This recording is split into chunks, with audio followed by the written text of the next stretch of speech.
Hoy vamos a hablar de unos temas muy interesantes como son la estratificación social, la movilidad social y la igualdad de oportunidades. Lo primero vamos a definir qué es esto de estratificación social. Hay muchos modelos de estratificación que conoceréis y que habéis estudiado en el colegio, en el instituto. Por ejemplo, la pirámide feudal de la Edad Media. Arriba quien estaba el rey, debajo los caballeros, la nobleza y luego la iglesia. Y luego por abajo los campesinos, los vasallos. Este era un sistema de clases sociales que estaban cerradas y que además estaba refrendado por las instituciones, por las leyes, por la religión y también por las propias creencias populares y tradiciones de la gente. Si tú nacías plebeyo, morías plebeyo, no podías ascender. Si tú nacías noble, por muy pobre que fueras, no podías pasar a ser un vasallo, siempre vas a ser noble, aunque ya no te queden tierras ni dinero. Otro caso bastante típico que se suele estudiar es la estratificación social en la América colonial. Arriba del todo estaban los españoles, que eran los que tenían derechos y dinero y haciendas, etcétera, y debajo pues otras clases sociales como pueden ser los criollos, los indios o los negros y mulatos que en algunos casos pues habían pasado por la esclavitud. La esclavitud sería la estratificación social suprema en la cual unas personas son dueños literalmente de los otros y pueden disponer de ellos como quieran. Muchas sociedades, muchas civilizaciones se han basado en la esclavitud para adquirir la grandeza. Es el caso, por ejemplo, del Imperio Romano. Cuando decimos que los romanos aquí en España construyeron los acueductos, las calles, las calzadas romanas, no lo construyeron los romanos, sino los esclavos hispanos que ellos habían esclavizado al llegar a la península. O igual sucede, por ejemplo, con la sociedad vikinga, hoy en día muy idealizada. Los vikingos eran, pues son muy libres, podían hacer lo que ellos quisieran. ¿Por qué? Porque tenían tropas y tropas de esclavos que eran los que verdaderamente les conseguían la riqueza, cultivaban la poca tierra que pudieran tener, etcétera. Bueno, abajo tenéis aquí un sistema religioso de castas de la India. No sé si la conocéis también, el sistema religioso de la India se basa en la reencarnación, ¿no? Ellos piensan que si eres muy bueno, muy santo, pues irás subiendo de clase social hasta convertirte en un brahman, ¿no? La gente que ha nacido en la clase social de los brahmanes solamente se puede dedicar a ser líderes, sacerdotes, intelectuales o líderes espirituales de la comunidad, pero simplemente por nacimiento. Los que han nacido en esta otra clase social pues pueden ser guerreros, pueden ser reyes, o sea, líderes civiles, pero no líderes intelectuales. Los que han nacido en la siguiente casta pues pueden ser comerciantes, etc. O sea, su propio trabajo viene determinado en la familia que han nacido. Y esto lo escenifican pues con las ropas que llevan, el bindi, el color del bindi que llevan en la frente, etc. Y sus comportamientos también. Tampoco se pueden casar entre clases. Por ejemplo, en la India una lacra muy grande que tienen es que muchas veces los padres pueden llegar incluso a atentar contra la vida de sus hijas si tienen algún romance con una persona fuera de su clase social, tanto por debajo, porque eso las contamina, las hace impuras, como por arriba, porque están faltando al orden social. Y el caso más sangrante, más duro, es el de los Dalits o intocables, que por el hecho de haber nacido en esa familia se considera que en tus vidas pasadas pues habrás sido muy malo, pero en esta vida no has hecho nada malo, solo has nacido en esa casta de intocables, entonces no puedes trabajar, solo puedes pedir limosna o dedicarte a las cosas más denigrantes, recoger excrementos, ese tipo de cosas que nadie más quiere hacer. Y de hecho no puedes ni tocar ni ser tocado por clases superiores. Si vosotros viajáis a la India, hay gente a lo mejor caída en la calle, que son de esta casta de los intocables, pidiendo una limosna, tú no puedes ayudarles físicamente a levantarles, no le puedes echar una mano, porque ellos van a pensar que te están contaminando, su religión es muy fuerte, sus creencias son muy fuertes, no te quieren contaminar, no te quieren dañar, porque también para ellos sería un pecado. Entonces, esto es un tema que en la India poco a poco se va solucionando, pero que tiene graves consecuencias de desatención y de exclusión social de las personas de las clases más bajas. Incluso, por ejemplo, hay noticias de crímenes que se han cometido contra intocables. Si alguien asesina a una persona intocable o viola a una mujer intocable, a veces la policía ni siquiera lo quiere investigar, ¿no? Dependiendo de en qué pueblos o en qué lugares se haga, porque consideran que esas personas pues en sus vidas pasadas se han ganado ese trato vil. Es muy triste. Bueno, y luego tenemos, por ejemplo, una desigualdad estructural entre hombres y mujeres que hoy en día cada vez está desapareciendo más, pero por ejemplo en España las mujeres sabéis que cobran menos dinero por realizar el mismo trabajo durante las mismas horas y con mismos o superiores estudios. También hay otra desigualdad, que es que las mujeres a veces tienen incluso peores trabajos, con menos horas, etcétera, etcétera, pero es que incluso cuando hacen el mismo trabajo con las mismas horas, con los mismos o superiores estudios, también cobran menos que sus compañeros varones. Y eso es todavía una lacra que en nuestra sociedad tenemos que hacer desaparecer. Esto es una estratificación que está refrendada por las instituciones en el sentido de que grandes empresas con miles de trabajadores están haciendo esto. Esto significa que está socialmente aceptado que una mujer cobre menos que un hombre.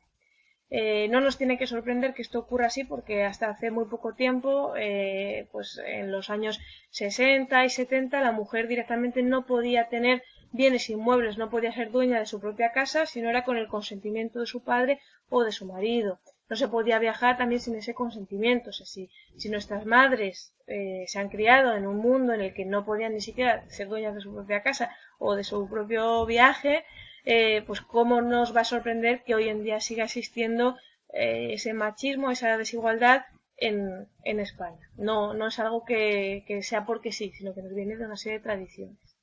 Bueno, ¿cuál es la definición de estratificación? El conjunto de desigualdades estructurales que existen entre diferentes grupos de individuos que componen una sociedad.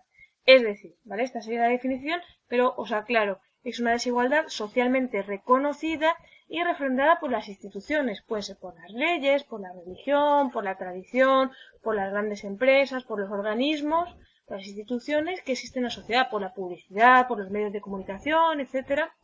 Cuando, por ejemplo, en las series estamos haciendo que, imaginaos, por ejemplo, los delincuentes que salen en el CSI son siempre negros, los grandes triunfadores de la serie son siempre hombres y no mujeres, etcétera, o un cine que se hizo en las décadas pasadas, por ejemplo, cuando empezaba a introducirse la comunidad LGBTI en la televisión y en el cine, pues siempre tenían historias tristes, ¿no? Era como un castigo de tú puedes ser protagonista de una película de cine, pero tu historia tiene que acabar mal, porque hay una desigualdad estructural, por ejemplo, que estaban todavía mal vistas esas personas simplemente por su opción sexual. Bueno, entonces yo tenía aquí unas preguntas para haceros reflexionar, no tenéis que contestarlas todavía, pero pensar un poco en ellas, ¿no? ¿Qué desigualdades, qué estratificación conoces en tu sociedad y en otras sociedades? Porque a lo mejor en España ya están mejor las cosas, pero en otras sociedades, por el hecho de ser gay, te pueden incluso ajusticiar legalmente. Puedes ir a la cárcel y puedes morir, puedes ser ajusticiado por el hecho de ser, por ejemplo, gay. Y en otras sociedades, o por ejemplo en Estados Unidos, si vamos a ver la población carcelaria, ¿por qué se encierran las personas? Pues el hecho del color de la piel es un determinante y por el mismo delito van más personas negras a la cárcel, o latinas, por ejemplo, que personas blancas caucásicas. ¿Qué consecuencias tiene la estratificación social? ¿A quién perjudica? ¿Y beneficia a alguien? Puede parecer que a corto plazo beneficia efectivamente a los que están arriba de la pirámide, pero una sociedad desigual, una sociedad donde hay mucha brecha entre unos y otros, sea cual sean los unos y los otros, siempre perjudica a todo el mundo. En cuanto a desorden civil, en cuanto a recursos, un montón de cosas, las sociedades más desiguales perjudican a todo el mundo. A los que están arriba los perjudican menos, pero también les perjudica. Los que están abajo les perjudica enormemente. ¿Todas las sociedades tienen el mismo nivel de estratificación? No, efectivamente no.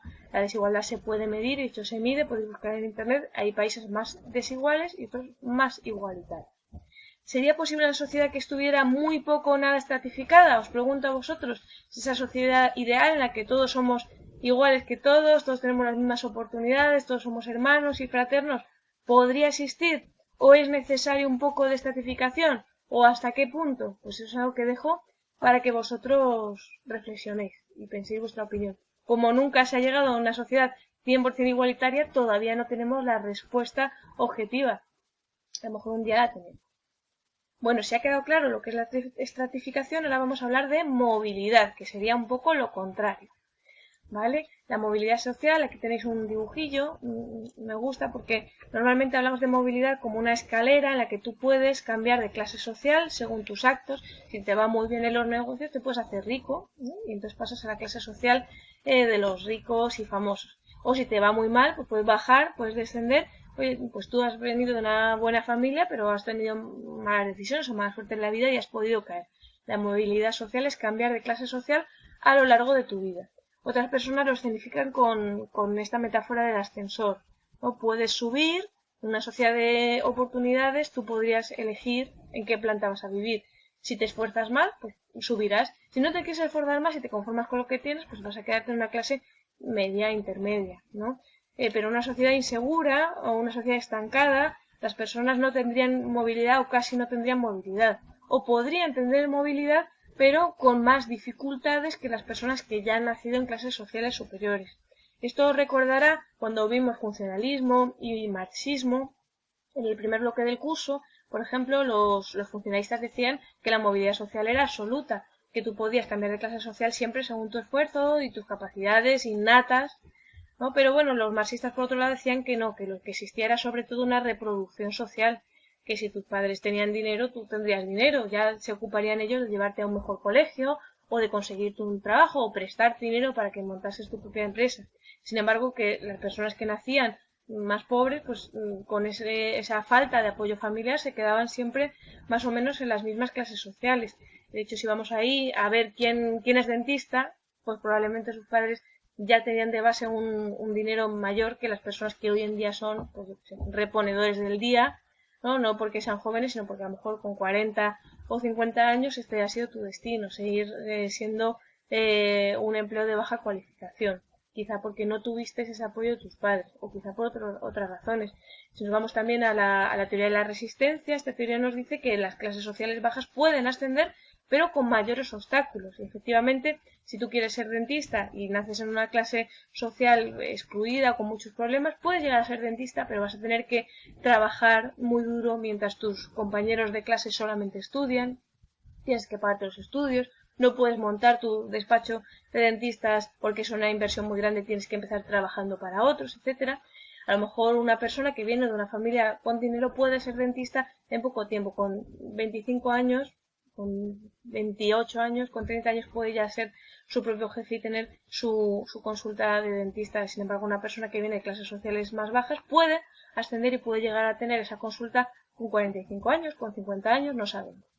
Bueno, ya os he contado un poco lo del ascensor social. Vamos a ver también la definición. Movilidad social como definición, la capacidad de cambiar de clase social a lo largo de la vida. Una definición muy sencillita. Es lo contrario a reproducción social, ya lo habíamos visto. Os pregunto, ¿en tu sociedad, en nuestra sociedad, abunda más la movilidad social o la reproducción social?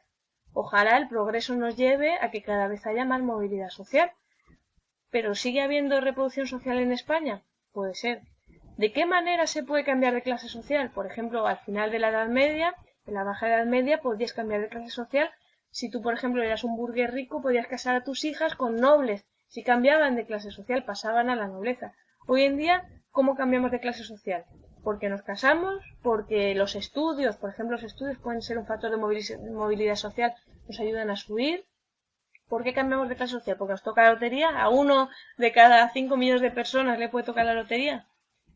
¿Todos pueden cambiar de clase social? ¿Se puede cambiar de clase social para arriba y también para abajo si te van mal las cosas? ¿Es la educación un factor de movilidad social? Y debería serlo. ¿Es justo o injusto que cobren más dinero los que tienen más carrera, por ejemplo? Vosotros que estáis estudiando magisterio, algunos venís del módulo de educación infantil. Una persona del módulo de educación infantil y una persona que estudia magisterio de educación infantil, ¿deberían cobrar lo mismo? ¿O el del grado tiene que cobrar más? ¿O sí, no? ¿Por qué? Eso es algo que dejo a vuestra reflexión. Muy bien. Un recordatorio, simplemente, para que hablemos de movilidad social en nuestra sociedad. Dependiendo del nivel económico, social y cultural de los padres, las notas de los hijos varían. Esto es lo que se llama el capital cultural. Y eso está estudiado en la OCDE, en el informe PISA. Si tus padres tienen estudios, tú sacas mejor nota. Y es así. ¿Por qué? Por muchos motivos, pero el caso es que es así, no es justo, no nos gusta, ojalá que todo hijo de vecino pudiera sacar las mismas notas, pero hoy en día esto ocurre así. O por ejemplo, dependiendo del centro en el que estudias, las notas y tu futuro pueden variar tremendamente. Si vas a un centro bueno, un centro malo, un colegio, si tienes clases especiales, etcétera, tus notas varían. No sé si alguna vez habéis cambiado de colegio y habéis notado que la enseñanza es diferente, las oportunidades son diferentes, etcétera. Vemos luego un anuncio de un famoso colegio que anunciaba que si estudiabas en él, las empresas te iban a contratar porque todas las grandes empresas, sus directivos habían estudiado ahí. También sabemos que la esclavitud hoy en día no ha desaparecido y de hecho os invito a que vayáis a una herramienta que tengo colgada en Moodle para que veáis cuántos esclavos están trabajando hoy en día para vosotros. Porque sí, porque probablemente vuestro ordenador, vuestras zapatillas y muchas otras cosas provengan del trabajo esclavo. Igual que os decía antes que los romanos, por ejemplo, no habrían podido hacer nada si no hubiera sido porque se nutrían de esclavos, pues nosotros tampoco podríamos tener móviles tan baratos, ropa tan barata y un montón de cosas si no fuera porque también nos apoyamos sobre hombros de esclavos. Y esto simplemente que hay que saberlo. Bueno, intentar hacerlo lo menos posible porque también se puede elegir y utilizar trabajo no esclavo, pero eso es otro tema. Bueno, también os digo que en los países en vías de desarrollo los niños son el colectivo más vulnerable, pueden sufrir serios abusos y explotación, lo que os decía, hablamos antes de los esclavos, pues la mayor parte de los esclavos que nosotros tenemos, aunque no los veamos, son niños. Entonces estamos jugando con unos niños en clase, vosotros dándoles clase o en el recreo, pero a costa de que hay otros niños en otro lugar trabajando para nosotros. Esto es una realidad muy dura y que tendríamos que intentar que desapareciera. Existe racismo en las aulas muy grande por parte de los niños, por parte de los padres y por parte de los profesores. Muchas veces que no somos justos con personas simplemente por el hecho de ser diferentes. En el caso de los niños gitanos, veremos unos vídeos que tengo ahí en el Moodle. Efectivamente, los niños de etnia gitana abandonan más obviamente los estudios y los propios centros educativos muchas veces agravan este problema. Os enseñaré una noticia en la cual un centro no quiere matricular a unas niñas solamente por hecho de ser gitanas, pues dicen no van a aprovechar los estudios, no sé qué, y precisamente son las niñas que sí quieren estudiar. O sea, estás echando precisamente a las pocas niñas que tienen realmente acceso a esos estudios, que han superado una serie de obstáculos, pues llegan al colegio y no les quieres dar clase. Fenomenal. Bueno, también decimos que existe bullying en las aulas, sobre todo hacia el que es diferente. Pues efectivamente hay niños que no pueden terminar sus estudios por el bullying, no porque les vayan mal o porque no entiendan bien las cosas. Los alumnos con necesidades especiales muchas veces no son debidamente atendidos y además luego no llegan a la universidad. Hay más paro entre discapacitados y también entre niños inmigrantes, entre jóvenes inmigrantes o también entre jóvenes gitanos.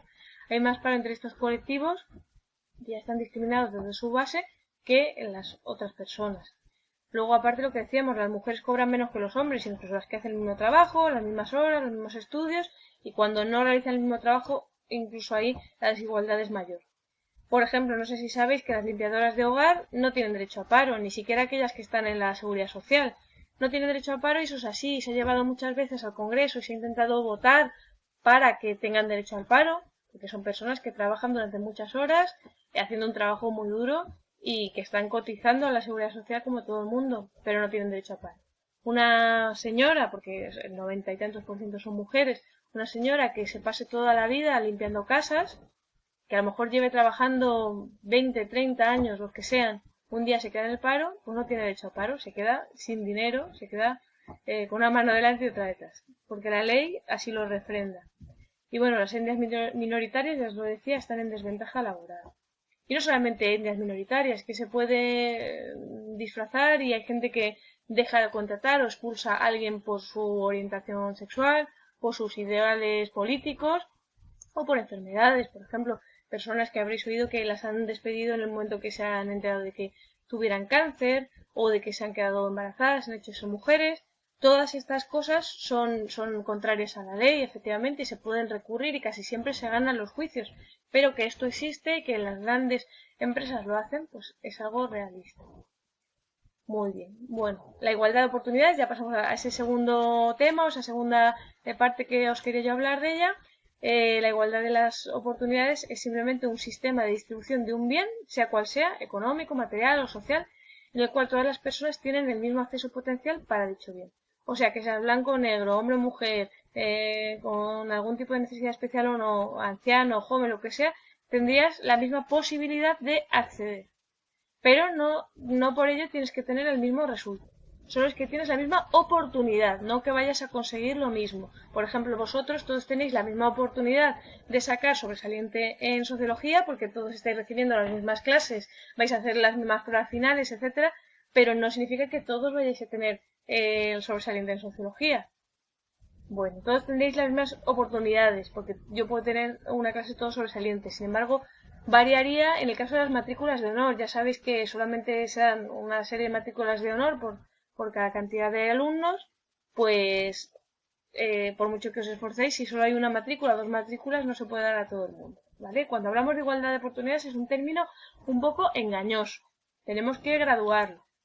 Bueno, como veis aquí, lo que os decía antes, igualdad de oportunidades no es igual a igualdad de resultados. En una carrera de natación todos pueden competir en igualdad de oportunidades, pero solo uno obtiene la medalla del oro.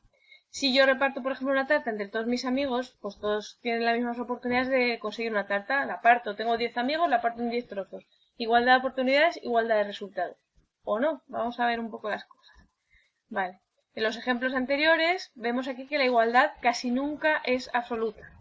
Incluso en el caso de la tarta no es absoluta y se puede graduar.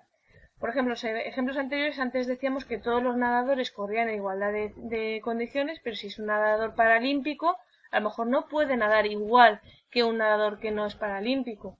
Pues a lo mejor necesitan una categoría en la que se junten todos los nadadores, por ejemplo, que les falte una pierna. Así sí coinciden y tienen la misma igualdad de oportunidades. O si yo reparto una tarta entre todos mis amigos, pero tengo uno que es celíaco y tiene gluten en la tarta, pues no puede comer tarta o se va a poner muy malito. O por ejemplo yo digo, reparto desigual. Sí, este nadador lo ha hecho muy bien, pero le voy a descontar 3 puntos porque me cae mal porque es negro, por lo que sea. Esto ha ocurrido, ¿no? Un reparto desigual. O la tarta, digo, bueno, pues hay 10 amigos, pero voy a hacer los trozos más grandes para mis mejores amigos y a los que peor me caen, pues nada, un cachito de tarta nada más. Un reparto desigual también rompe la igualdad de oportunidades. Aquí tenéis esa viñeta clásica, ¿no? Dice, el examen será el mismo para todos, igualdad de oportunidades. Por favor, suban al árbol. Bueno, pues el mono va a ganar, pero el elefante, el pingüino, la foca, el pez no tienen las mismas oportunidades, ¿no? Se supone que las tienen, nominalmente las tienen, pero en la realidad no las tienen. Por eso os digo que el concepto de igualdad de oportunidades es engañoso. Y es un concepto muy presente en educación que tenéis que manejar. Muy bien. Entonces, en educación hacemos normalmente hasta 3 categorías, se podrían hacer más, pero 3 categorías de igualdad de oportunidades. La igualdad de oportunidades básica, la igualdad de oportunidades de acceso y permanencia y la igualdad de oportunidades de futuro. Vamos a ver cuáles son y si se cumplen en España. La primera, la igualdad de oportunidades básica, vamos a hacerme desaparecer por aquí, sería la capacidad de atender a todos los alumnos. Que haya colegios para todos, profesores para todos, cuadernos para todos, sillas para todos. La igualdad de oportunidades básica, es decir, ¿hay en España plaza en algún colegio para todos los niños menores de 16 años que existen? Bueno, pues ahora lo veremos, pero en principio ya os hago spoilers. Sí, hay una igualdad de oportunidades básica en España, sí. Pero si ya entramos en igualdad de acceso y permanencia, vamos a ver, son las condiciones para que realmente se pueda ir a la escuela y acabar los estudios. Que condiciones como, por ejemplo, no tener dinero, que eres de una etnia minoritaria, que tienes problemas de salud o que te hagan bullying, no sean un obstáculo para entrar y quedarse. Si tú vas al colegio, pero ahí te machacan, te hacen bullying y te terminas suicidándote, pues no tienes igualdad de acceso y permanencia. Si tú quieres ir al colegio y tienes tu plaza, pero vas en silla de ruedas y no hay una rampa, pues no hay igualdad de acceso y permanencia. Si tú quieres finalizar los estudios, pero por tu etnia, las creencias de tus padres, en el momento de que te haces mujer, tienes la primera regla, te sacan de los estudios, pues no tienes igualdad de permanencia, etc. Bueno, y luego la última, ¿vale? La más importante, en realidad, la más relevante, la igualdad de oportunidades óptima, mejor, sería que existiera una igualdad de oportunidades de futuro. Ofrecer contenidos que sean útiles, que den sentido a la educación y que permitan realmente acceder a un empleo, a un salario, a un reconocimiento social en igualdad de condiciones. Significa permitir lo que decíamos antes, la movilidad social. Si tú estudias la misma carrera que fulanito, pero a ti no te contratan porque eres de etnia gitana, pues ¿de qué te sirve estudiar? Si tú estudias la misma carrera de fulanito, pero no cobras lo mismo por ser mujer, pues ¿de qué te sirve estudiar? Si tú estudias lo mismo que fulanito, pero al final siempre en tu empresa eres el último mono por el hecho de ser gay y te van a encargar los peores trabajos y no te van a dar las cuentas importantes porque no le gusta a tu jefe, pues entonces no tienes las mismas oportunidades de futuro. Vamos a ver algunos datos rápidamente, ¿eh? Esto que viene a continuación no tenéis que aprendéroslo, simplemente son ejemplos de cosas que yo os digo para que veáis, ¿vale? No hay que aprenderse, pero para que veáis. Igualdad de oportunidades básica. En España se cumple, pero podría mejorar. Pues tenemos en 2018 más de 8 millones de estudiantes no universitarios, ¿vale? Estudiantes que están en el bachillerato o en el instituto, en el colegio, en infantil.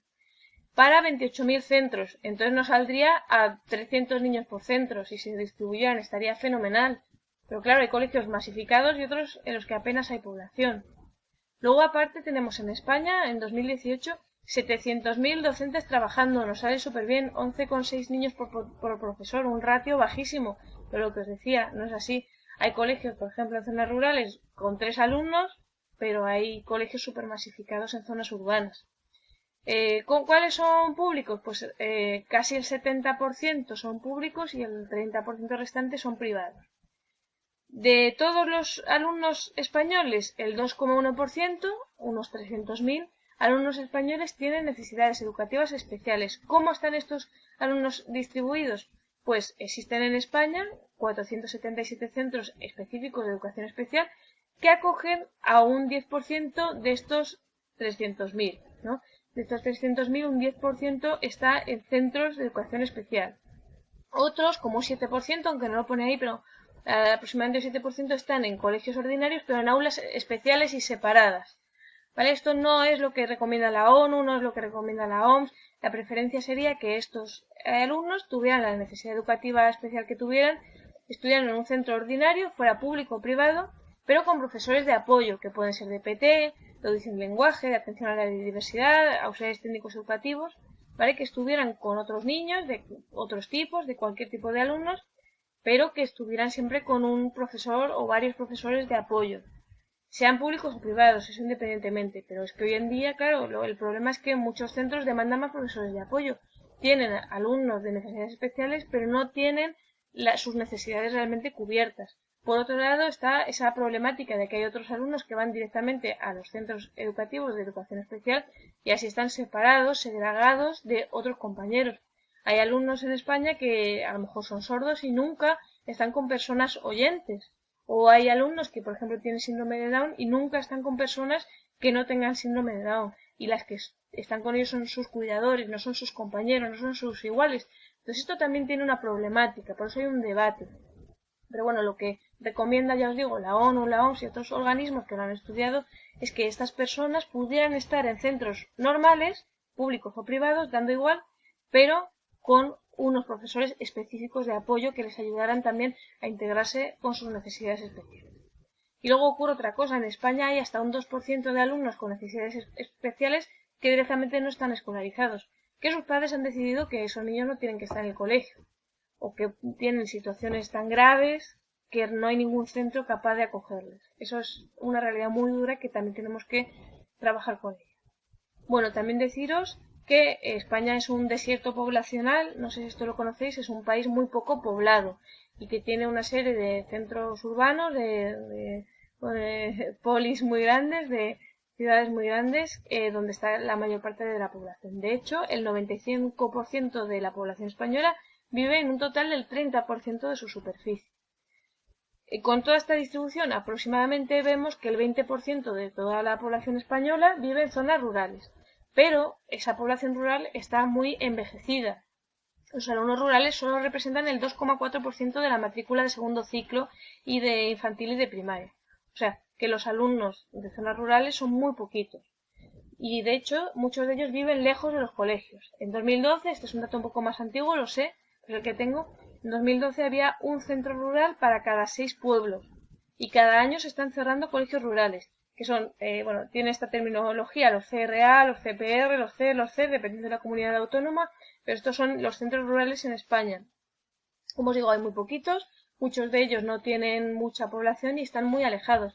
De hecho, un aspecto de la despoblación en España es que cuando la gente que vive allí tiene hijos, empieza a tener hijos y no tiene dónde escolarizarlos o están escolarizados en pueblos muy lejanos, se mudan y se marchan. Entonces el campo pues también muere por eso, por falta de colegios. Dices, ¿que cómo voy a mantener un colegio con 5 alumnos, con 6 alumnos? No da beneficios, efectivamente, económicamente no es rentable, pero sí es rentable si nos fijamos en que así esas personas van a quedarse ahí y van a tener su negocio, y su negocio es un servicio, a lo mejor una farmacia o una tienda de ultramarinos que necesitan otras personas del pueblo. Entonces, a corto plazo el colegio no da beneficios, pero que las personas que están en una zona rural puedan tener escolarizados a sus hijos sí que da beneficios a largo plazo, pero no al dueño del colegio, sino al dueño a lo mejor de la farmacia o al que sea. Hay que ver las cosas siempre a largo plazo. Y como os digo, estos centros, da igual, rurales, no rurales, especiales, no especiales, algunos centros en España son considerados peores e incluso deficientes por padres, profesores o asociaciones. Estudiar en ellos es una desventaja. Hay colegios en los que en lugar de aprender desaprendes. Ese es un gran problema que tenemos en España, centros marginales, centros de difícil desempeño o centros en los que simplemente no se aprende bien. Para quien no sepa lo que son los centros de difícil desempeño o de especial dificultad, aquí tenéis los de Castilla y León, que están muy bien explicados. Como veis, se consideran de especial dificultad los de educación especial, que antes comentábamos, los que estén en zonas rurales muy lejanas, difíciles de acceder, los centros de menores o penitenciarios, de niños que por lo que sea estén ahí recluidos, aulas hospitalarias, niños que mientras están enfermos en el hospital también tienen que seguir aprendiendo. Estos centros que tienen hasta un 30% de alumnado con necesidades especiales, con PTs, etcétera, ¿vale? Centros donde hay muchas personas con esas necesidades especiales también son de especial dificultad. Centros públicos incompletos, por ejemplo, estos centros rurales donde hay pocos alumnos, 5 o 6 alumnos, pues estos también se consideran también de especial dificultad. Luego hay otros criterios, aquí sobre todo, bueno, pues incluyen criterios un poco como de diferencias étnicas, de población, de familias, dificultades que tengan las familias, en riesgo de exclusión, ese tipo de cosas.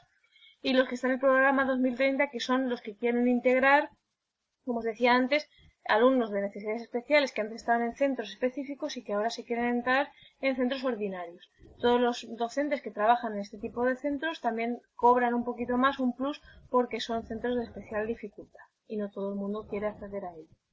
Bueno, pues tenemos aquí la igualdad de acceso y permanencia. Vale, ya empezamos con cosas que en España no se cumplen. ¿Por qué no se cumple? Pues si en 2019 tenemos que el 17,3% de los escolares se marcharon antes de cumplir los 16 años, antes de acabar la ESO, pues entonces ya vemos que en España el acceso y permanencia hasta finalizar los estudios obligatorios no se cumple. De hecho, este 17,3% es el mejor dato de este siglo, pero es de los peores de la Unión Europea. Es que nos viene a decir más o menos que 2 de cada 10 niños españoles nunca acaban la ESO. Es un dato muy preocupante. Bueno, tiene algo que ver con el que el 41% de españoles menores de 35 hoy en día tienen estudios universitarios. Hay otros países donde hay más universitarios que en España. En España menos de la mitad de la población tienen universidad. ¿Vale? Cuando vosotros muchas veces os miráis unos a otros y pensáis que todo el mundo está en la universidad, pues no. Sois menos los que estáis en la universidad o los que habéis ido a la universidad. Sois menos los que con 35 tienen carrera que los que no tienen carrera con 35 años. Bueno, si nos vamos a la comunidad gitana, el abandono escolar temprano, antes de los 16 años, es muy, muy alto, de un 64% aproximadamente. ¿Vale? De ellos, la gran mayoría que abandonan son mujeres, que se retiran para ser madres, etcétera, porque no siguen estudiando. De hecho, solo un 2% de los alumnos gitanos llegan a la universidad. Estos son datos un poco más antiguos, de 2015, pero pueden mantenerse más o menos hoy en día parecidos. Es decir, que si tú eres gitano y estudias, bueno, pues está muy bien. Luego, muchos de ellos salen de los estudios, pero es que solo un 2% llega a la universidad, y de ellos muchos luego son discriminados a la hora de conseguir un trabajo. Pero mirad qué curioso, de ese 2% de alumnos gitanos que sí van a la universidad, la gran mayoría, el 80% de ese 2%, son mujeres. Y eso es un dato muy interesante. Si nos vamos a los niños de origen inmigrante, con padres inmigrantes que vienen de otros países, el abandono es también bastante alto, casi un 31,9%, casi un 32%. Y de ellos, solo un 4% llega a la universidad. Si os fijáis, es un poco la mitad de lo que ocurría en todos los casos con el alumnado gitano. ¿Ves? Si ellos abandonan un 64%, pues el inmigrante un 32%. Y si entre los gitanos solo un 2% iba a la universidad, pues aquí el 4% de los inmigrantes iban a la universidad. A quien se lo pregunte, el alumnado inmigrante en España es un 8,8% del total. Es menos del total de personas inmigrantes. Si decimos que en España hay un 12% de personas inmigrantes, nos damos cuenta de que ese 12% casi todos son adultos. Son personas que están trabajando, que están aportando a la seguridad social. Minoría, pues son niños y los hijos de estas personas, y sobre todo mayores, ancianos, inmigrantes hay muy pocos, porque casi todos regresan a sus países de origen. O sea, vienen aquí, nos dan sus mejores años, cotizan a la seguridad social, pero luego recibir paro, recibir pensiones o que eduquemos a sus hijos, en ese caso son minoría. Es algo que yo creo que da bastante que pensar. Bueno, si nos volvemos a hablar de estudiantes con algún tipo de discapacidad, los discapacitados sabemos que tienen muy bajas tasas de abandono temprano. Si van al colegio y acaban sus estudios con 16 años o hacen incluso bachillerato con 18 y la EBAU. Pero luego solo un 5,4% va a la universidad. ¿vale? Es un dato muy pequeño. Si entre las personas que no son ni discapacitados, ni migrantes, ni gitanos, pues un veintitantos por ciento van a la universidad, en cuanto a los discapacitados solo un 5,4%. Sobre el bullying que hablábamos antes, se calcula, hay muchas maneras de calcularlo, hay muchos datos. Yo he ido a la Confederación de Centros de Enseñanza, se calcula que el 35% de los escolares españoles ha sufrido en algún momento de su vida bullying, algunos más leve, algunos más graves, y algunos han llegado incluso al abandono escolar o al suicidio, como el caso Arantxa, que fue un caso muy sonado de una niña que terminó suicidándose por el bullying que recibía. Y se había hablado con el colegio, y se había hablado con los padres de las alumnas que le hacían bullying, y bueno, pues la cosa no cambió a tiempo. También que sepáis que un 64 de cada 1000 españoles son analfabetos, de los cuales la gran mayoría son mujeres, aunque bueno, son sobre todo mayores de 55, que eso nos habla un poco de la época en la que vivieron, pero también, si nos vamos a los jóvenes de hoy en día, 14 de cada 1000 jóvenes entre 10 y 19 años tampoco saben ni leer ni escribir. Entonces, bueno, pues España la educación está bien, pero no es perfecta. Y por último, la igualdad más importante, la igualdad de oportunidades de futuro, pues en España tampoco se cumple. Muchos niños perciben que de nada les sirve estudiar, y si ellos creen que no sirve para nada, pues no van a seguir estudiando, y eso es así. La educación no garantiza un empleo. De hecho, en 2019, antes de lo del COVID y todo eso, en 2019, el 14,31% de quienes tenían FP estaban en el paro. O sea, tener FP no te garantiza tener un trabajo. Y también el 8,61% de los universitarios. Y en ambos casos siempre más las mujeres. Terminas la FP o terminas la carrera universitaria, pues hay más paro entre las mujeres que entre los hombres. Fijaros qué curioso. Con menor nivel educativo, el paro aumenta. Si no tienes estudios, pues efectivamente el paro es una opción más realista. Muchos jóvenes españoles no trabajan de lo que han estudiado. Por ejemplo, en 2014, quizás el dato está un poco anticuado, pero bueno, no tanto, ¿no? De 5 o 6 años, en 2014 trabajaban solo el 63% de titulados en primaria, magisterio de primaria, y el 68% de los titulados en magisterio de infantil. Y en concreto de su titulación, la mitad de ellos. ¿Vale? Es decir, que si tú terminas magisterio, solo 6 de cada 10 vais a trabajar de algo, y solo la mitad, 5 de cada 10, vais a trabajar de maestros. Los demás, pues, en otros trabajos. Bueno, se calcula que las universidades se están formando hoy en día a un 50% más de maestros de los que se necesitan. Esas personas se tendrán que reciclar en otro tipo de trabajo. No podrán ser maestros porque se están formando más cantidad de maestros de las que colegios hay. Si hablamos otra vez de los discapacitados, solo un 25,8% de los discapacitados en España tienen hoy en día empleo, bueno, o datos de 2019, otro 25,2% están en paro, o sea, más o menos hay igual de discapacitados trabajando que en paro. Y todo el resto, que son, pues eso, la mitad de los discapacitados, están inactivos, no están buscando trabajo. Están viviendo de otras cosas, pero no están ni buscando trabajo, que estarían en el paro, ni trabajando.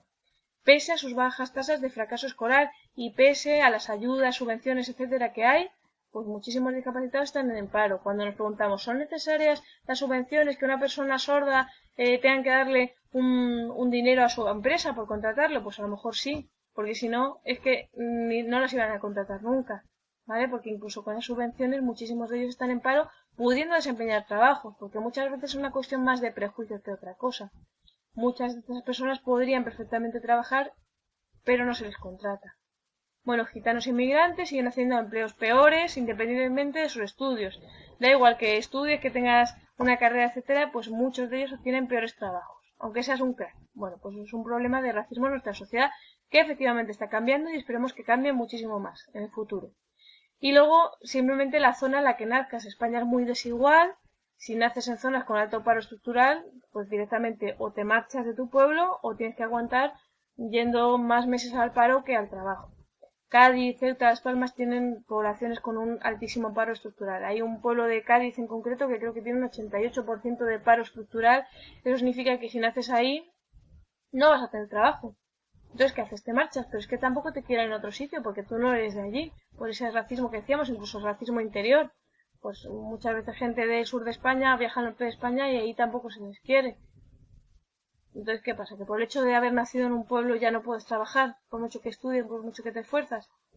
Bueno, pues es un problema con el que tenemos que trabajar. Y bueno, esto es un poco lo que os quería decir hoy, ¿vale? Tenemos aquí las conclusiones que nos dicen que los alumnos españoles no acceden a la escuela en igualdad de condiciones, no acceden en igualdad de oportunidades, sufrir de una discapacidad, ser de una minoría, vivir en un sitio, etcétera, coloca a cada cual en diferentes situaciones de partida. No tienes las mismas oportunidades por el hecho de nacer tú, en vez de nacer otra persona. El abandono escolar temprano, las bajas notas y el paro están relacionados con estas malas situaciones de partida. Hay personas que ya han nacido en un nivel pues más afortunado y van a tener menos problemas de aquí hasta su adultez, hasta su madurez, etc. Aún así, el porcentaje de alumnos en mala situación de partida que son capaces de superar a sus compañeros, incluso que parten de mejores situaciones, esto existe también. Hay personas que, por sus características, por una serie de motivaciones, etcétera, aunque nazcan en peores situaciones, son capaces de superar a sus compañeros, de igualarles o incluso superarles. Estos se llaman alumnos resilientes. La resiliencia es una palabra que tenéis en el glosario, la resistencia, la capacidad de superación. Y esto se puede aprender y podemos trabajar la resiliencia de nuestros alumnos, podemos inculcarla, podemos hacer que sean más resilientes. El profesor tiene un papel clave grandísimo. Cuando los padres no están en una buena situación, cuando el barrio es malo, cuando el colegio es malo, si hay un profesor, un maestro que marca la diferencia, puede catapultar a esos alumnos a las mejores situaciones sociales. En vuestras manos está, pero tenéis muchas responsabilidades también. No podéis hacerlo todo, eso ya lo sé yo. Así que bueno, que os leáis. Me gustaría que os leyerais, los que no lo hayáis hecho ya, que sé que algunos sí que lo han hecho, este artículo de la OCDE, del informe PISA, que tenéis en el Moodle, Superar el entorno socioeconómico, donde os dan algunas claves de cómo los niños en peores situaciones de partida pueden, en un porcentaje, llegar a lo más alto, pero en un porcentaje que siempre es bajo, porque esos obstáculos, esas dificultades están ahí. Que exista la resiliencia no significa que todos tengan que ser resilientes, sino que hay unos contextos clave y hay unos golpes de suerte también que les pueden ayudar. Bueno, espero que os haya interesado y nada, esta es la lección de hoy. Hasta luego.